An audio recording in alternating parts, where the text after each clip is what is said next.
she was so smart and so funny. And as she's being wheeled in for the CAT scan, she said, "Hey, sissy." That's what she called me, sissy. She said, "Hey, sissy, watch it be cancer." And Oh I my said, "Oh," gosh. and I said, "Oh, bite your tongue." And I just laughed and she laughed and and then we're just waiting in the ER. We're just waiting for the results of this CAT scan. They had her pain under control. And this ER doctor walked in. And I mean, as soon as he walked in, I knew it was so much worse than internal Yes. bleeding. I knew Wow. that it was probably the worst news he had ever given as a doctor. Like he did not expect whatever it was he saw. And he didn't look at her. He would not look at her. He just looked at me and he wouldn't say her name. And he said, "She has tumors in her liver and lungs." Fear stops us from achieving our true greatness. Are you a professional woman who is feeling stuck, unmotivated, or burned out? Are you worried about your wellness? Are you letting fear stop you from crushing your goals? If you answered yes to any or all of these, then this is the podcast for you. Dr. Charmaine Gregory, night shift emergency physician, burnout thriver, and wellness champion, along with everyday heroes just like you, will explore how to face fear in our lives and emerge victoriously. Hey, thanks for checking out this episode. Be sure to click the subscribe button and the notification bell so that you get notified when the next video comes out. It only takes 2 seconds to make 2 clicks. So let's do it. Let's get back to the video. Hello, hello, hello, hello, hello, Fearless Freedom Tribe. This is Dr. G, and we are back for another exciting episode of Fearless Freedom with Dr. G. And today we have Andrea Wilson Woods, and she is going to tell us all about herself and what she is up to. Take it away, Andrea. Well, first of all, thank you so much for having me, Dr. G. I am honored. And before you hit record, we discussed knowing some of the same people. So, again, I'm just so honored to be here. I am a patient advocate, an entrepreneur, an author, a speaker, and a podcaster. Awesome. Awesome. And so, how did you get into those? I mean, that's quite a few things there. How'd I you become a know. patient advocate? Well, they all relate. So, when I was 22 years old, I was living in Los Angeles. I had graduated from college, and I ended up getting custody of my then 8-year-old sister, Adrienne. Okay. And I raised her all through my 20s, and I was her legal guardian. And then 1 month after her 15th birthday, she was very unexpectedly diagnosed with stage 4 liver cancer. Okay. Now, that was over 20 years ago. She lived 147 days with that diagnosis, and it was devastating. I lost my both my child and my sister when she died, and she died just a few months after my 29th birthday. Wow. So the following year, I was 30 years old, and I was really just deep in my grief and was trying to find a way to channel it more productively because I had gotten to the point where I was suicidal and I wanted to volunteer. It was never my life's dream to start a nonprofit. So I just wanted to volunteer. But there wasn't a single organization in the US doing anything in primary liver cancer, also known as hepatocellular carcinoma. So I started Blue Faery, the Adrienne Wilson Liver Cancer Association, and Blue Faery's mission is to prevent, treat, and cure primary liver cancer, specifically hepatocellular carcinoma, through research, education, advocacy, and Blue Faery will turn 20 next month at the time of this recording. Congratulations. That's fantastic. Thank you. Wow, what a legacy. I hope so. I hope she's proud. I'm positive she is positive. And so, it's interesting. I mean, it is, again, I'm so sorry that you went through that, and I'm hoping that, you got an opportunity to spend as much time with her as possible during those 100+ days, because I think that is the thing, particularly as a patient, I'm sure that's the most important thing, to be around those that you love. during that time. So that's a blessing to be able to be part of that.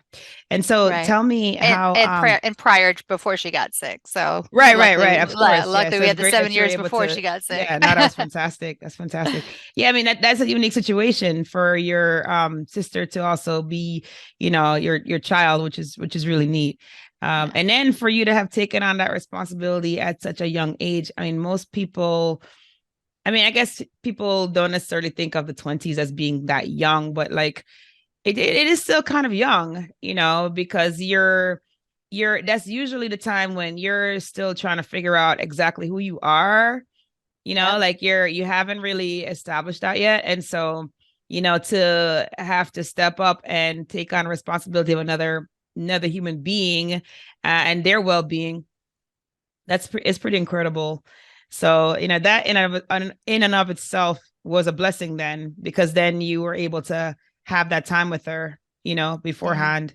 So no, that's pretty cool. And so Thank you. tell me, you had to have some fear going into both of these situations. So even when you first got custody of her, there had to be some fear, right? Because again, you had just finished college, you're 21, this is the time that you're supposed to be like out there discovering who you are, et cetera, et cetera. Like how did you deal with the fear with becoming a parent? I think the biggest fear I had was financial because I wasn't financially stable. And also, what happened was she came to visit me for a 2-week Christmas vacation. That's what it was supposed to be. And at the time, I was living with a boyfriend, and he was a very abusive alcoholic, and I was just starting to realize it. And then the day after Christmas, our mother called and said she did not want to be a mother anymore. And could I please take my sister? Okay. And my mother's life had really begun to unravel. She had been a really high functioning drug addict and until she wasn't anymore. And so I kind of always knew one day I would take custody of my sister. I just didn't expect that she would be so young and I would be so young, and then I would be in a place that I was in. And so my fear wasn't about becoming her parent because we were so close. Okay. It was more, and I was blissfully naive in that respect as well. It's kind of like you don't know what you don't know. But my fear was definitely financial. How am I going Okay. to support her? And also, I'm in this abusive relationship. This man is physically abusive. How am I going to get out of this? And I did eventually in that relationship when he came home one night. And to this day, I don't know. I hope her bedroom door was locked, but he took the door off. I don't know, is it the hinges or whatever? I mean, he took the door Mm-hmm. off the frame, actual frame. It wasn't just pulling the door down. He took it off the frame because I locked him out. And I was in a situation where I couldn't even call the police on him because they would have called social services and taken her away from me. And she Oh, had only been wow. living with me for about 4 months at that Okay. point.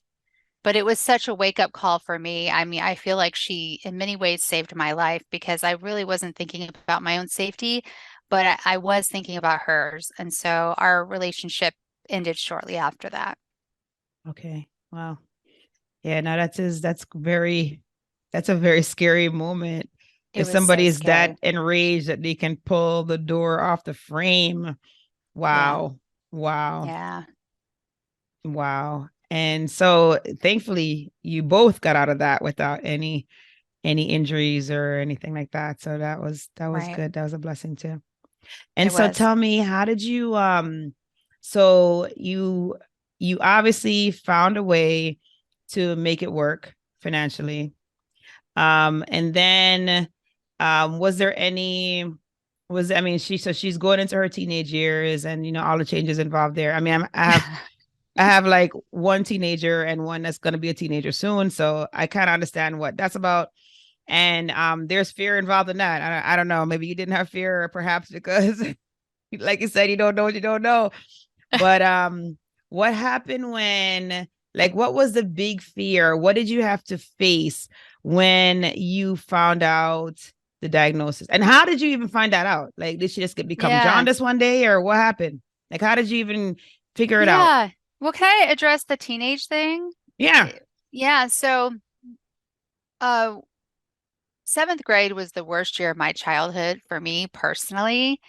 And something similar happened with Adrienne. So I there were signs. There were signs. She was starting to change and act a little differently. I had moved us to Burbank from Hollywood, so I moved us to a better school district, a safer school district. And there were just little indications that something was off with her. And what ended up happening was I had given her a week to clean her room, and she didn't Okay. do it. And I was so mad, so mad. So finally, I just went in there. I was like, that's it. I'm just cleaning this room. And I found a suicide note. And this Oh was no. serious. This wasn't just this, it was planned, it was meticulous, it was thoughtful. And I confronted her about it when she got home. And of course, she denied it. And then she got angry. And anyway, I got her into counseling immediately. Okay. And that was terrifying for me because I thought I was going to lose her, and she was 12 years old.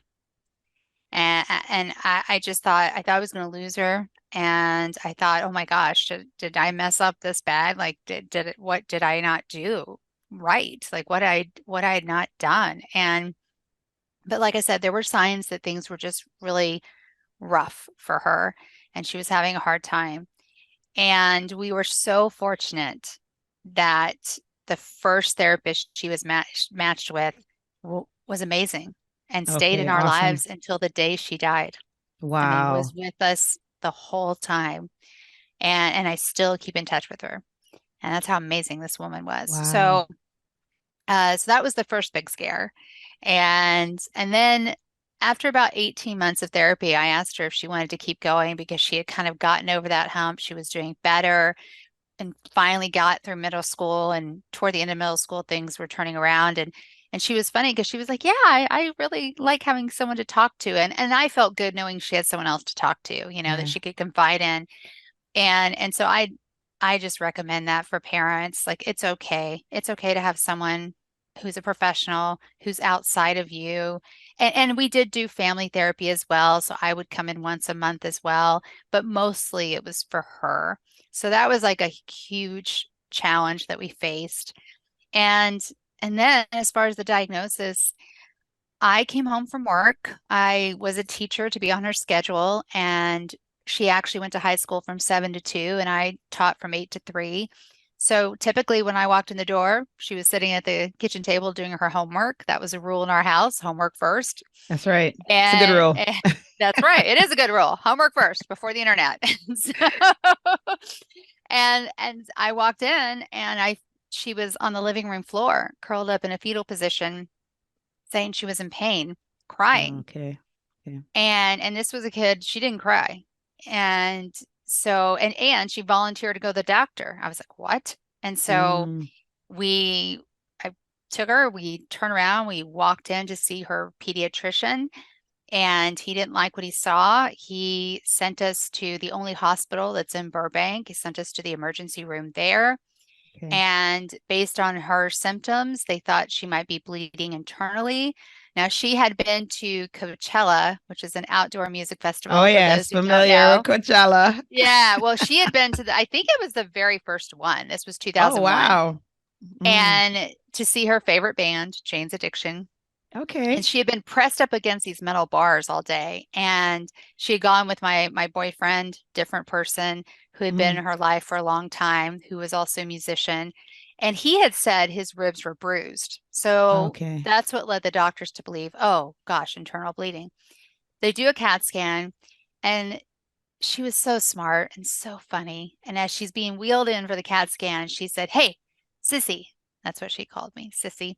She said, "Hey, sissy, watch it be cancer." And Oh I my said, "Oh," gosh.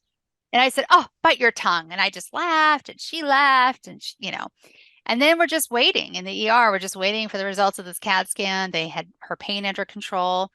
And this ER doctor walked in. And I mean, as soon as he walked in, I knew it was so much worse than internal Yes. bleeding. I knew Wow. that it was probably the worst news he had ever given as a doctor. Like he did not expect whatever it was he saw. And he didn't look at her. He would not look at her. He just looked at me and he wouldn't say her name. And he said, she has tumors in her liver and lungs. Like, I will never forget those words ever. Wow. And he said that they were not equipped to handle that situation because it was a hospital that didn't see pediatric patients. Mm-hmm. They had arranged for an ambulance to Children's Hospital Los Angeles. Okay. And he was sorry and he walked out.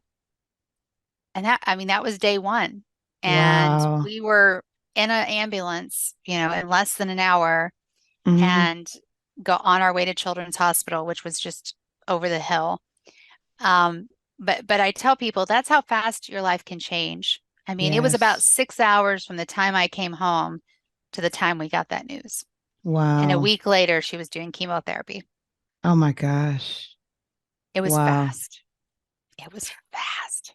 Oh my gosh. And so, I have so many questions. And Ask away. is there any, because I mean, she is young. Like, Yes. that is very unusual. I mean, Yes. did she Oh, have God, yes. like, was there like undetected hepatitis C in her system? Like did we find out what was the etiology of it or what? Such a good question that most people don't ask.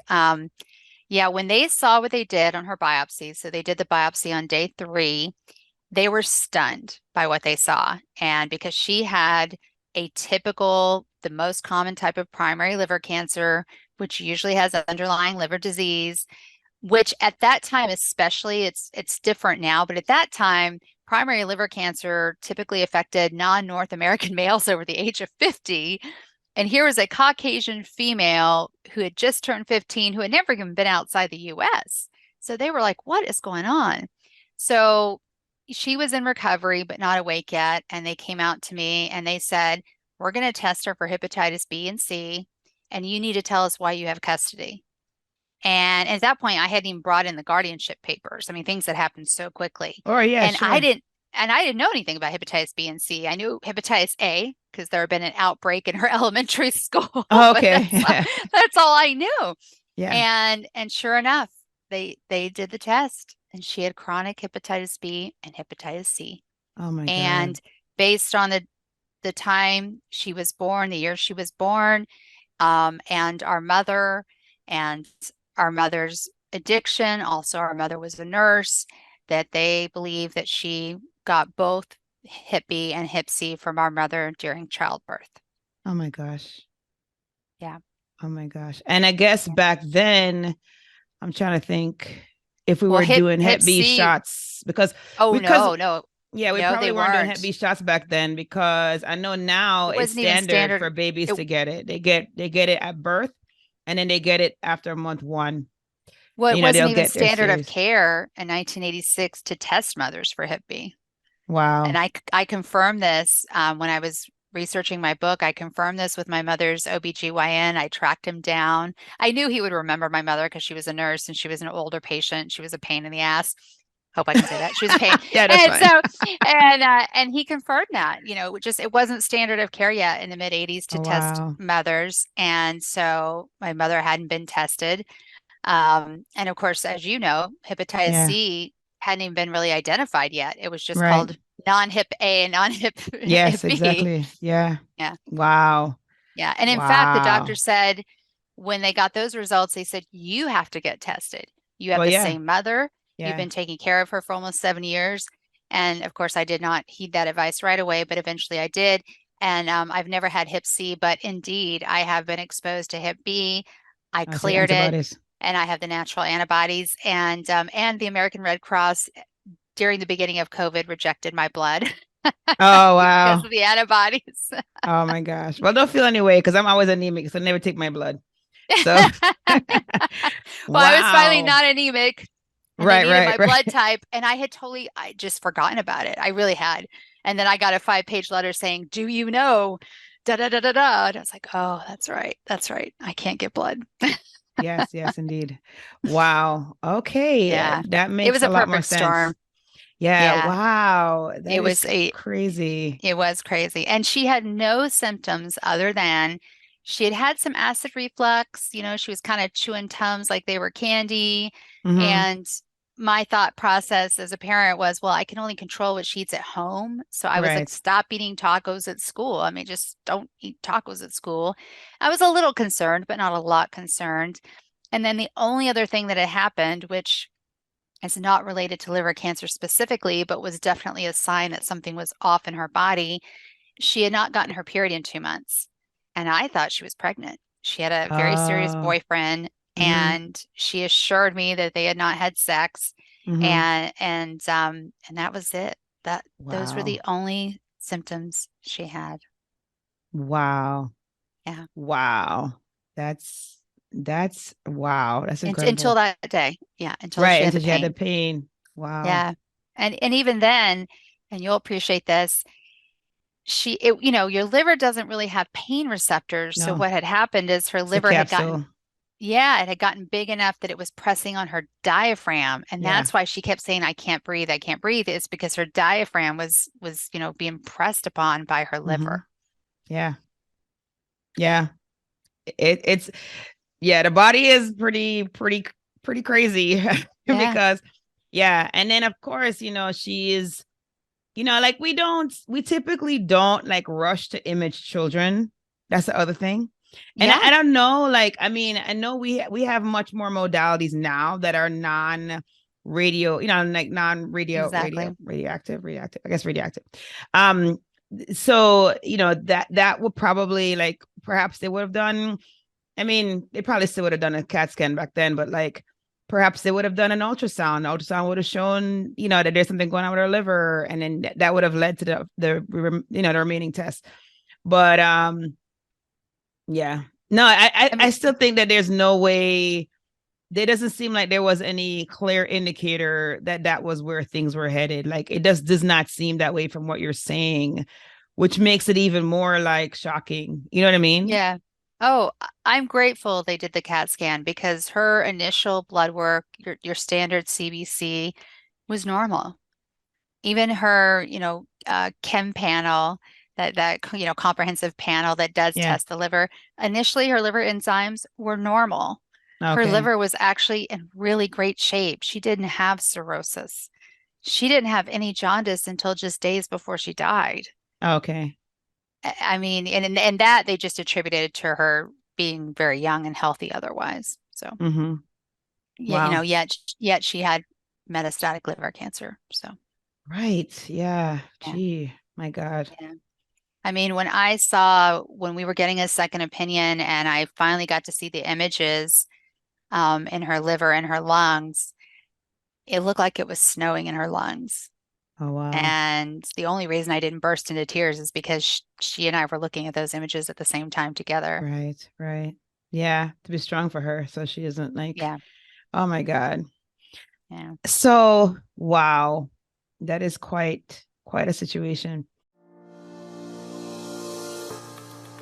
Hey, it's Dr. G, and I just wanted to take a quick moment to thank you for listening to this episode. I'm so honored to have you here with me. Did you know that I can help you to get your own podcast started? With my podcasting launch course for professionals, I walk you through everything you need to know about starting a podcast. I'm with you every step of the way, from sign up to launching your show, with 5 episodes ready to go. There's a done for you version that's also available. If you would just rather just do recordings and leave the behind the scenes work up to us, then that one is definitely for you. But either way, we've got your back here at Fearless Freedom with Dr. G. Oh, if you already have a show and you need production services, we have monthly plans available for you. So check out the links in the episode show notes for more information. Let's get back to the show.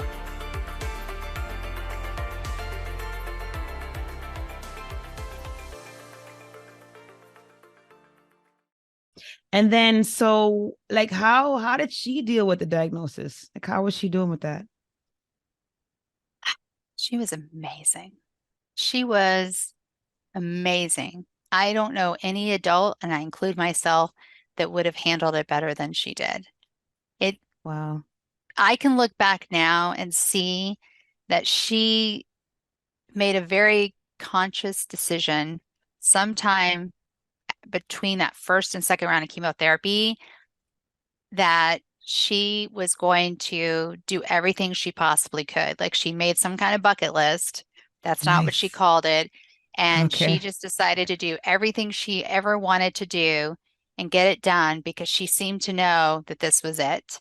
And she Wow. didn't share that with me. She did keep a private journal, which she had started before she ever got sick and kept writing in it. And it took me a few years to actually read it. Sure, And sure enough, sure. she knew. She knew when she was getting worse. She knew when she was dying.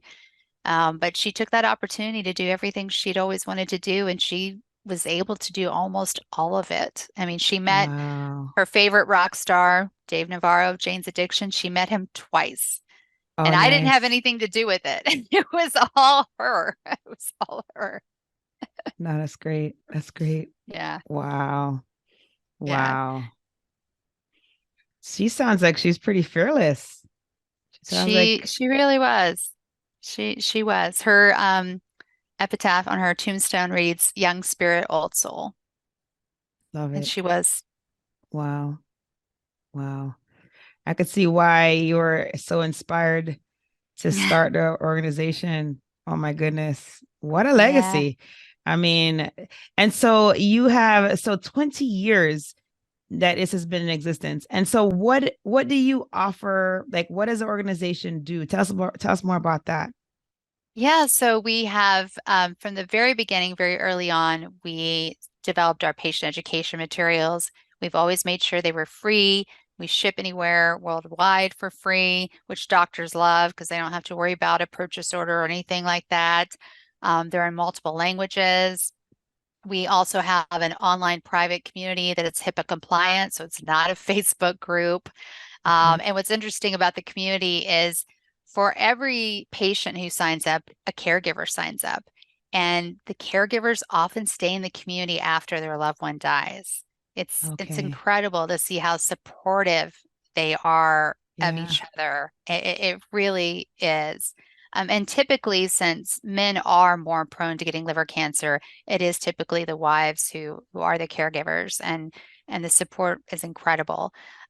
We also have our Love Your Liver. That's fairly new in the last couple of years. It's our public awareness campaign, and that Okay. is a little bit more on the prevention side with liver disease and liver health.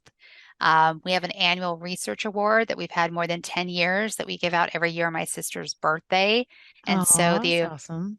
yeah, so the award period usually opens this time of year in mid-November, Okay. and then we make the announcement in the spring and give it out on her birthday on April 8th. Oh, that is amazing. And so if somebody wants to donate to your organization, how can they do that? They can just go to bluefaery.org, and that's BLUEFAERY. And we spell fairy with an E because that is the way Adrienne liked it. Awesome. Awesome. Love that. That's great. Awesome. And then and so you have on your banner, you have Cancer University and you have a telephone number. So what is that? Tell us more about that.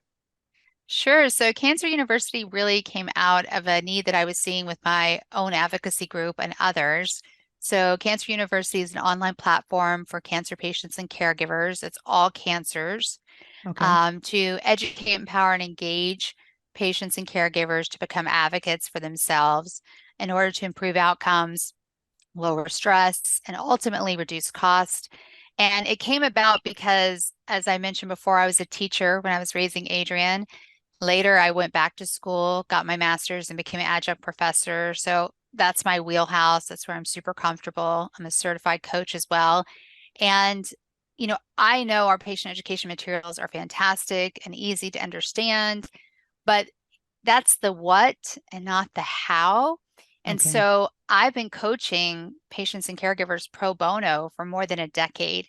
And it Okay. started really small, and it started in only liver cancer.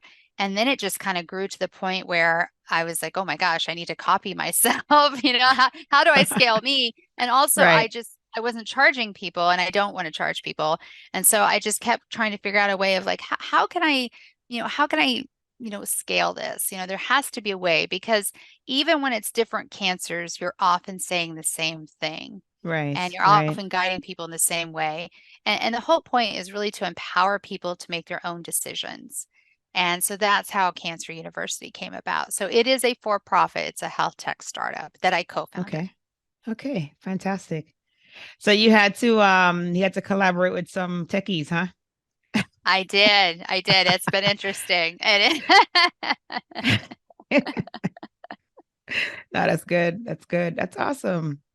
Awesome. And then so you mentioned, so most of your time now is dedicated to that platform. Is that correct? Or are you still doing No, other things? yeah, it's kind of 50-50. So, Okay. Okay, and cool. still trying to squeeze in writing whenever I can. Yes, yes. So you gotta tell us, you alluded to your book. Mhm. What's the book, and tell us about that? So the book is titled Better Off Bald: A Life in 147 Days. And so Okay. it's the story of raising Adrienne, but it's told through the lens of her cancer journey. So for example, days are chapters. So day one is Okay. chapter one. And it's written like a journal because while she was sick, I kept a daily medical diary.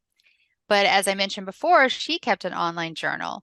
And so by day three, every chapter opens with her point of view. I So as see. you go through this journey, you see her point of view as a patient and my point of view as the caregiver and parent.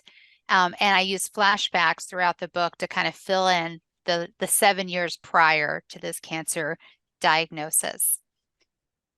Wow, that sounds awesome. Thank Yeah. you. That's really And sweet. so Thank you. where can people get that book? It's available wherever books are sold. And if you go to betteroffball.com, you can actually, if you want to buy it from me, of course, you can. And it's also now what is it called? Oh, it's on Kindle Unlimited now as well. So, Oh, nice. Okay. yeah. Wow. So I mean, Adrienne has so many beautiful legacies. She's got the book, which she's able to have her voice be heard Yeah. everywhere. And then the foundation where, she's able to affect so many people. Yeah. So May, that's awesome. may I share a quick story? Yeah, go Just ahead. so in the Blue Fairies community, a caregiver posted her husband after 2 years of battling liver cancer. He died just before Halloween, and she told the most touching story. She had just finished reading my book, and Wow. they had had a very busy, active weekend. He had actually stopped treatment a year ago, and he just decided they were going to live their best lives, and that's what they've been Yeah. doing. They've been having a great time. And but he woke up on Monday morning, and his speech was garbled, and he was Okay. unsteady on his feet. And because she had just finished reading my book, which is very, very detailed, I don't leave anything out. It truly is a medical memoir. She knew exactly what was wrong with him because I had the same experience with Adrian right toward the end. She knew he was losing oxygen. And so she called his hospice nurse and said, please come over. Something's wrong. It's his oxygen. And sure enough, his hospice nurse came over. His oxygen levels had dropped to 70% overnight. And he did make it another few days to say goodbye to everybody. But I felt so good. I was so sad Yes. for her, but Yeah. I felt so good that she knew exactly what to do. She knew not to Right. call the ambulance. She Right. knew to call the hospice nurse, and she was confident in her decision. And that made me feel really good. No, that's what's important. I mean, that's it. That's incredible because I mean, I've never had anybody who was in that position, but I just imagine like what I would want, and I wouldn't want to be in the hospital. Nobody I wants to, wouldn't. Yeah, I right? wouldn't. And this is Ask from any somebody who, doc. yeah, and the emergency department is not the place. Like that is like the last place. Like Right? being home with the people that you love, you know, being able to like have your favorite things. I feel like that is way better. And Yeah. so, yeah, no. So I am so happy that she was reading your book to be able to recognize what to do and, you know, afforded him those days where he could be around, that his favorite things versus in a Yeah, place where there's beeping noises and people checking on you all the time. And yeah, exactly. yeah, Yeah, he died in her arms. And if I had followed doctor's orders, Adrienne would have been hooked up to a respirator and died in the hospital. And I didn't. And I took her home and she actually woke up, which shocked everybody. That's a great story that we probably don't have time for, but and I took her home and she died at home, surrounded in her bed, surrounded by people who loved her, not hooked that's up awesome. to anything. Yeah, that's beautiful. Yeah. That is really If beautiful. nothing else, I comfort myself on when I have bad days, and I do, I comfort myself that I gave her a very, very good, peaceful death. Yes, yes. And it's interesting because people usually don't talk about that, right? But All right. it's like it's really important. I mean, just as we talk about how we enter the world, it's kind of like we should really talk about how we leave it, like, Yes, we should, because we're and all it gonna shouldn't die. be messed up. Like it shouldn't be like chaotic. It should be peaceful if we can control Yeah. that. I mean, we can't always control that, but yeah, if we can control that, if we can be, with our favorite blanket and with our, with our people around us and holding hands of family and friends, I mean, that's optimal. Yeah. Yo, you're speaking my language. I'm so passionate about having these conversations. Really, I'm so passionate. I always tell people, have the death conversation before you ever get sick. Yes, Have that yes, conversation. yes. My family doesn't like when I talk about it though. They're like, why are you so morbid, mom? I'm like, look, none of us are promised tomorrow. We need to have a conversation because I don't want you to have the burden of trying to make a decision about what I would Yes. want. And I feel like that's not fair to you. And I'm telling you right now that what I don't want is all the things. If there's, seemingly not a very positive outcome to happen, take me home. Take me Yeah. home and let's hang out for those, last hours or days or whatever it is. Because I feel like that to me is better than the Yeah. opposite. But It's again, a it's a gift. difficult conversation. It's a difficult conversation. I understand. I appreciate that. Yeah. But I definitely applaud you though for having that kind of that is a level of maturity that a lot of people don't get to. You know what I mean? Ever? Well, it's hard for them.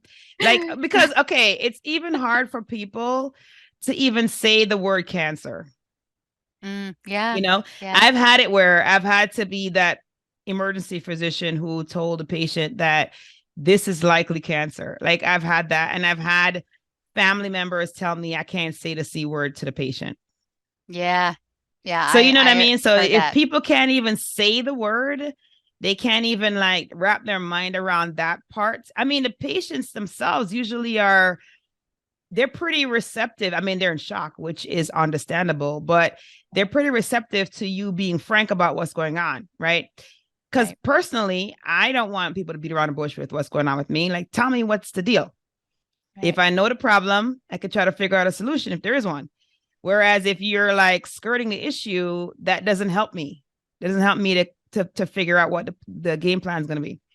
Yeah. But if people shut off completely, though, when they hear that word, then you kind of have to, as the doctor, provide the information well before you say that word to ensure Yeah. that you have, engagement and listening. And then after that word, expect all the emotions, right? Expect that there's going to be shut down, there's going to be emotion because it is a life-changing thing, whether it is a situation where it's curable or not. It still is devastating. Just that word. I have to share So, with you. So there was one time, well, we went to the ER, many times that summer, but there was only one other time that we saw that same ER doctor again. And in Burbank, like I said, one hospital, you get to know all the faces, right. and the C word gets you a bump to the front of the line every single time. Yes, yes. And there was only one other time we saw that same doctor again, and he didn't speak to us. He avoided us. Oh, I'm so sorry. Yeah. He Now, I couldn't don't deal think with it. he He couldn't deal couldn't with deal it. with it. Yeah, He couldn't he deal with couldn't deal it. with it. Yeah. Yeah. And it is super hard to tell a child a diagnosis like that.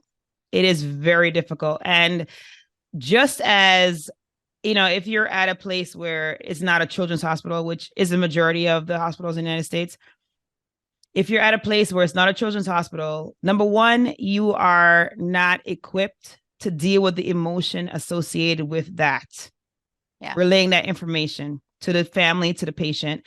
And then you're also not equipped to deal with the aftermath of that. So caring for the patient afterwards and, the complications that can occur. And so, I really think that for him, the reason why he couldn't look at her is because he just didn't know how to deal with it. He might have had a 15-year-old at home. Oh, you're And right. he Yeah. was, he was thinking, oh my God, this could be my son, my daughter. How can I look at this little girl and like tell her that this is, the diagnosis is as such. So it could be that. And he was able to look at you because you're another adult. You didn't remind him of his own mortality, his children's mortality, perhaps. And the fact that he's now telling you that she's mortal, that she's going to have a rough go. And so I think that is more so. And then he's had to like be reminded of that situation, seeing her again. I just think he couldn't deal with it, honestly. Yeah. Yeah. Oh yeah, I know it wasn't personal, but it's tough, right? I mean, it's like you and also, you're talking about 20 something years ago. Like there, I went to medical school over 20 years ago, and I will say that like they were just at that point starting to do things that were helping you with communication with patients, like the soft skills. Right. And I don't know how old this person was, but like, old school, there was no teaching that stuff. Like they didn't teach the soft skills. So, maybe he just didn't have that in his toolbox. He just didn't know what to do there. Yeah. This is what I'm extrapolating from our conversation. You know what I mean? Just because like, I'm just thinking about, all right, well, how will we deal with that now? Like we're, like we're more, I mean, it's still difficult, like for everybody, there's no question, but we will be looking at you in your eyes. We'll be holding your hand. We'll be sitting down at eye level. Like these are the things that we would do because that's what we do now. Yeah. So, that's nice. So I'm super sorry that you had that experience. You know what I mean? But again, I changed all their names in the book. So perfect. But the other thing too, it's like, it's kind of like you mentioned the perfect storm in that, HEP wasn't checked, back in the day and like all these things. For him, he probably didn't have the tools to deal with delivering that kind of bad news to a child. Yeah. And then facing that same child later. Yeah. So it's nuts. But yeah, wow. Well, thank you for sharing that story. I mean, I feel like you've touched my heart. I know that you've touched the hearts of those who are listening as well. And I know it's not easy, even though the time has passed. It's still, as you said, there's good days and bad days, I'm sure.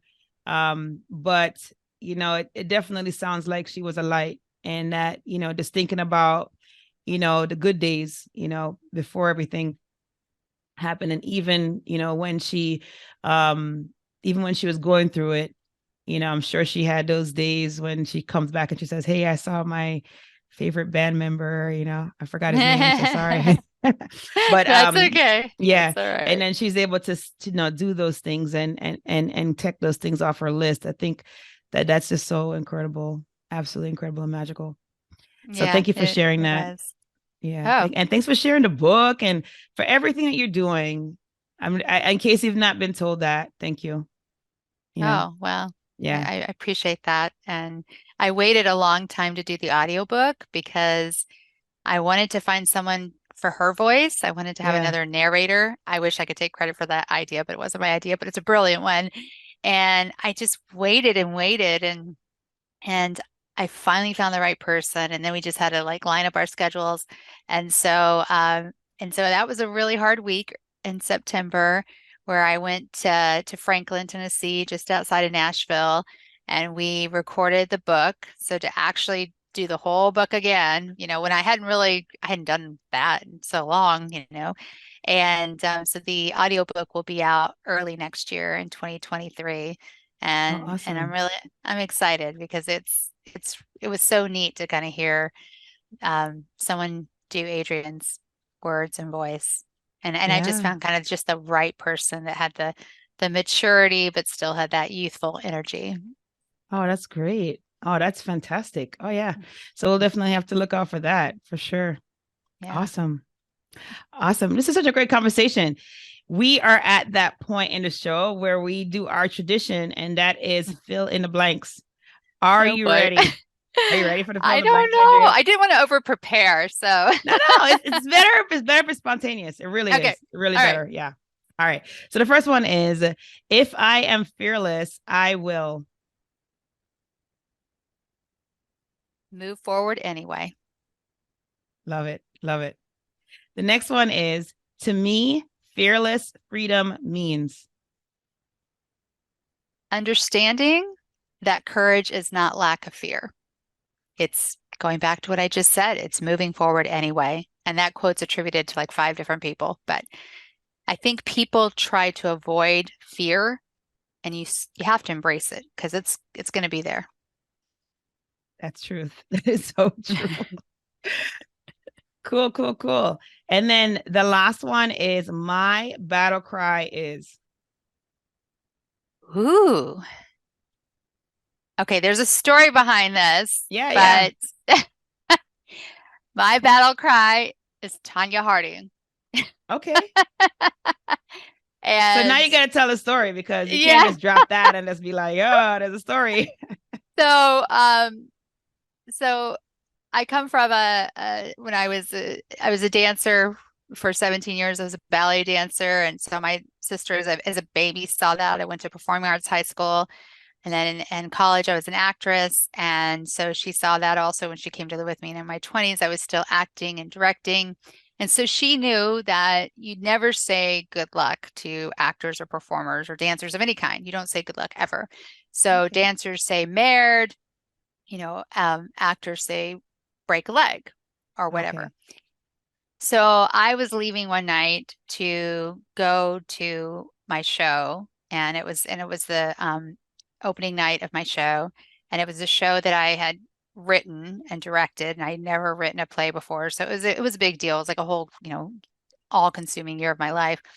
And she came out, she followed me to the car because she didn't go with me, but she followed me to the car, and she just looked me in the eye, and she was I guess she was about 12. And she did this whole karate chop motion, and she was like, Tanya Harding. And Oh. I laughed so hard. And this was 4 years after the Tanya Harding, Nancy Kerrigan Right. debacle. Google it, young people, if you have no idea what we're talking about. Most of them aren't going to know who that is, but You're that's right. cool. And I shared that with my actors, and going forward, I shared that with like every performer I knew, and everybody started saying it. Like everybody knew. Like, Did and they that do was like the karate moves first? oh yeah, we were did just they like Tanya Harding, and and that's the story in the book, and so that's just an example of her wit, and so I would say Tanya Harding. That's my battle cry. Okay. All right. I love it. That's fantastic. Well, thank you so much for taking time out of your busy day to spend with us here at the Fearless Film Tribe. We really appreciate you being so frank with your story. We really appreciate that. I know it's not easy to share, things that are personal to you on any level. So again, thank you. And I know that you're going to continue to make an indelible mark on this world. Oh, Dr. G, thank you so much for having me and for the work you do. Thank you for joining me on this episode of Fearless Freedom with Dr. G. Again, I'm Dr. G. And if you like this episode, be sure to subscribe so that you can get notified of when the next episode is going to be. And also, I'll catch you next time. Have a great one. Be strong, be brave, and unleash your greatness.